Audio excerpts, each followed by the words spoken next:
मैंने एक छोटा सा जारविस बनाने का ट्राई किया था, जिसके अंदर मैंने गूगल जेमिनी की जो भी ओपन एपीआई है उसको यूज़ किया था। कॉलेज में ऐसा होता है जनरली कि वो बच्चे पे छोड़ देते हैं कि अगर बच्चे को करना होगा तो वो कर लेंगे। यहाँ पे ऐसा नहीं है। हम लोग का सिर्फ जो इंडस्ट्री बेस्ड सब्जेक्ट जिसके लिए कंपनी हायर करती है उसके लिए हम लोग सिर्फ पढ़ रहे हैं, जिससे हमारा डायरेक्ट इंटर्नशिप के लिए अप्लाई कर सकते हैं अभी से ही। हमने भी ट्राई किया था कि कैसे हम प्रोडक्शन लेवल एप्लीकेशन को बना सके फर्स्ट ईयर के अंदर। Hello, myself Yash. My name is Kanya Kumar. I am studying at Newton School of Technology. Today I am going to talk about my NSEM project which I have created.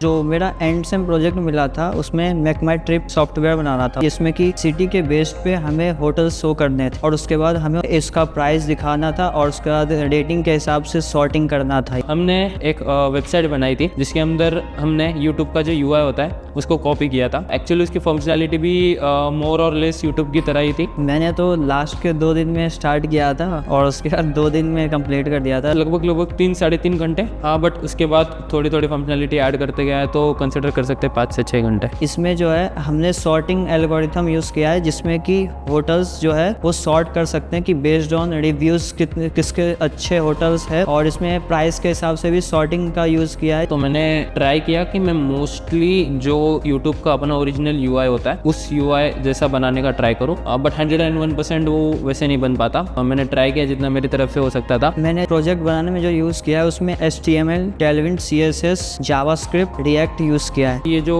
Application बनाया है एनसेम का, ये react पे बनाया है। React के अंदर जो ट्रेडिशनल हुक्स होते हैं like use effect, fetch, async await, तो ये सब चीज़ें हमने टेक्नोलॉजी के मामले में यूज़ की थी। उसके अलावा हमने सर्वर लेवल इंटीग्रेशन करके API यूज़ की थी, और हमने भी ट्राई किया था कि कैसे हम प्रोडक्शन लेवल एप्लीकेशन को बना सके फर्स्ट ईयर के अंदर। जब मैं होटल्स को जब API कॉल कर रहा था तो API कॉल करने में डेटा शो नहीं हो रहा था, तो उसके लिए हमने जाके सर से थोड़ा डिस्कस किया, तो उसके बाद वो सही हो गया। लास्ट में जब हम अपने प्रोजेक्ट को डिप्लॉय करना चाह रहे थे तो वो डिप्लॉय नहीं हो रहा था क्योंकि NVM रन बिल्ड फंक्शनैलिटी नहीं काम कर रहा था, इसलिए उसके लिए भी मेरे को फिर से फ्रेंड से हेल्प लेना पड़ा। उसके बाद फिर वो हो गया। चैलेंजेस तो थे, कभी कभी पूरा ऐप चल रहा है, पता चला कि जैसे ही हम उसको लॉन्च करने का ट्राई कर रहे सिर्फ व्हाइट पेज रेंडर हो रहा है, पता नहीं क्यों। तो ये छोटी चीज़ें थी जो पहले पता नहीं थी, बट जैसे जैसे एप्लीकेशन बनाते गए वो एप्लीकेशन फटती गई, सीखते गए और क्या। सो समित सर ने बोला कि तुमने बहुत अच्छा बनाया है, बस इसमें थोड़ा और UI पे वर्क करोगे तो एकदम एग्जैक्ट मैच हो सकता है, क्योंकि समित्रा सर भी मेक माई ट्रिप में काम कर चुके हैं। तो इसके लिए सर ने बोला है कि थोड़ा सा अगर हेल्प चाहिए तो मैं हेल्प कर सकता। और कुछ चीज़ें थी मेरे एप्लीकेशन के अंदर जो एक्चुअली में वर्क कर रही थी, बट आज के इंडस्ट्री स्टैंडर्ड्स के हिसाब से वो चीज़ें कंसिडर नहीं की जाती इन अ गुड प्रैक्टिसेस। तो फिर वो सब चीज़ें भी चेंज की। मैंने ट्राई किया कि जितना मैं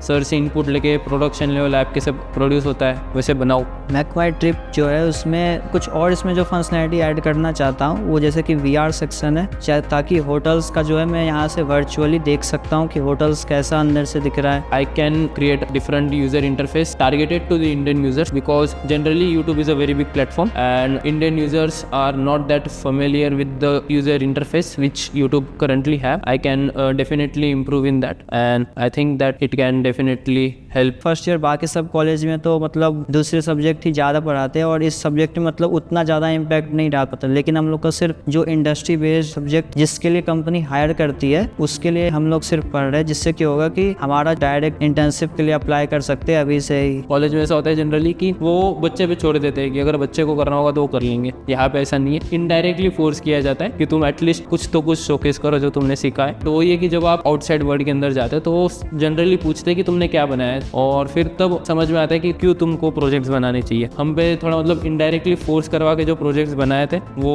मतलब रियली यूजफुल है। जब आज हम इंटर्नशिप के लिए ट्राई कर रहे हैं या फिर दूसरों को बोल रहे हैं कि हमने क्या फर्स्ट ईयर के अंदर इतना कर चुके हैं, हमको कुछ नया ट्राई करना है, हमको इंटर्नशिप चाहिए, जॉब्स, तो उसके अंदर हाँ रियली हेल्पफुल है ये सब चीज़ें। तो अभी तक जो मैंने प्रोजेक्ट किया उसमें से टिक टैक टू गेम है, और मेरा जो मिड सेम प्रोजेक्ट था उसमें प्लेनेट फैक्ट साइट था, तो ये सारा मैं पोर्टफोलियो में ऐड करना चाहूँ। अगर मैं अभी बात करूँ मेरे पोर्टफोलियो की, तो मैं एक प्रोजेक्ट पे भी काम कर रहा हूँ जो कि मेरा फर्स्ट ईयर का स्टार प्रोजेक्ट रहेगा। वो है कि कॉलेज का एक क्लब पोर्टल बनाना, जिसका काम हो कि जो कॉलेज के अंदर जितने भी क्लब्स के फंक्शनैलिटीज़ होते हैं, जितने भी वर्क्स होते हैं like notifications to the all college student, management, एक कैलेंडर जहाँ पे सारे इवेंट्स दिख रहे हैं आपके क्लब्स के, ये सब चीज़ें एक ही एप्लीकेशन के अंदर मैं कैसे बना सकता हूँ वो मैं ट्राई कर रहा हूँ। और उसके अलावा एक बंदा है यूएस बेस्ड, उसने एक पाइथन के अंदर पूरा जारविस बनाया था, जैसे वो आयरन वाला जारविस होता है ना, वो मैंने उसका कोड अंडरस्टैंड करके खुद से एक छोटा सा जारविस बनाने का ट्राई किया था, जिसके अंदर मैंने गूगल जेमिनी की जो भी ओपन एपीआई है उसको